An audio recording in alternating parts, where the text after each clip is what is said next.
Good afternoon and thanks for watching KBUI2 News First at 4. I'm Rick Douglas in for Brent and Natalie.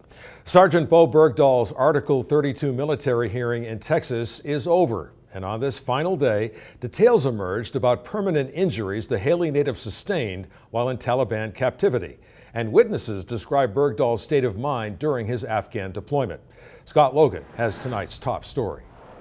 Before defense attorneys started calling witnesses, they said that Bo Bergdahl would not be testifying at this hearing, which is being held to determine if Bergdahl will face a full court-martial. The Army officer who conducted the original investigation into Bergdahl's disappearance said the Idaho Native thought the attention from the resulting search would get a general to listen more seriously to Bergdahl's concern about alleged poor leadership in his unit. Bergdahl was captured by Taliban sympathizers about 8 hours after leaving his post, and a healthcare worker testified Bergdahl suffers from permanent and extensive nerve damage and back problems caused by his 5 years as a prisoner of the Taliban.